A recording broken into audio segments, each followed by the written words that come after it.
Airtel 1200 GB high-speed data plan. అపరిమిత calls.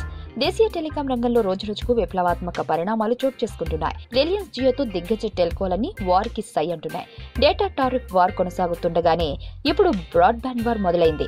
Reliance Jio broadband మార్కెట్లోకి రాకుండానే ఎయిర్టెల్ యూజర్లను ఆకట్టుకోవడానికి స్పెషల్ ఆఫర్లను ప్రకటిస్తూ పోతుంది. ఈ నేపథ్యంలోనే సరికొత్త ప్లాన్ ఆవిష్కరించింది. బ్రాడ్బ్యాండ్ కంపెనీల సవాల్ చేస్తూ ఎయిర్టెల్ తన తొలి 300 Mbps బ్రాడ్బ్యాండ్ ప్లాన్ ను ఆవిష్కరించింది. నెలవారీ రెంటల్ 2199తో ఈ బ్రాడ్బ్యాండ్ ప్లాన్ ను ఎయిర్టెల్ మార్కెట్లోకి తీసుకొచ్చింది. కాగా fibre to the home service సబ్స్క్రైబర్లను టార్గెట్ గా చేసుకుని ఈ ప్లాన్ ను ఎయిర్టెల్ స్పెషల్ గా రూపొందించినట్లు తెలుస్తుంది. ఈ కొత్త ప్లాన్ కింద 1200 GB అల్ట్రా హైస్పీడ్ డేటాను, అపరిమిత STD లోకల్ కాలింగ్ ప్రయోజనాలను అందించనున్నట్లు ఎయిర్టెల్ ప్రకటించింది.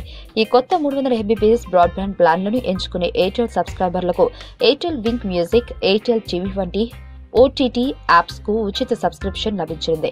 అంతేకాకుండా అమెజాన్ ప్రైమ్ సబ్స్క్రిప్షన్ ను యూజర్లు పొందనున్నారు. ఈ ప్లాన్ డేటా రోల్ అవుట్ ప్రయోజనాలను, ఎయిర్టెల్ సర్ప్రైజ్ మై హోమ్ రివార్డులను అందించనుంది.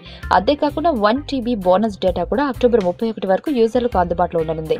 ఇది కేవలం ఈ ప్లాన్ ను ఆన్లైన్ కొనుగోలు చేసే కస్టమర్లకు మాత్రమే. అయితే ఎంపిక చేసిన సర్కిళ్లకు మాత్రమే ఈ ప్లాన్ ను అందుబాటులో ఉంచుతున్నామని ఎయిర్టెల్ తెలిపింది. ఎయిర్టెల్ బ్రాడ్బ్యాండ్ సైట్ ను విజిట్ చేసి సబ్స్క్రైబర్లు తమ సర్కిళ్లు ఉన్నాయో లేదో చెక్ చేసుకోవాలని సూచించింది. హైస్పీడ్ డేటా ఆశించే వారికి ఈ కొత్త FTTH ఆధారిత ప్లాన్లను ప్రవేశపెట్టడం చాలా ఆనందదాయకంగా ఉందని భారతీయ ఎయిర్టెల్ CEO జార్జ్ మెథన్ అన్నారు. వచ్చే రోజుల్లో FTTH ఆఫర్స్ ను మరింత పెంచి యూజర్లను ఆకట్టుకునేందుకు ప్రయత్నిస్తామని ఆయన తెలిపారు. ఈ వీడియో మీకు నచ్చినట్లయితే లైక్ చేయండి, షేర్ చేయండి. మరిన్ని అప్డేట్స్ కోసం మా ఛానల్ ని సబ్స్క్రైబ్ చేయండి.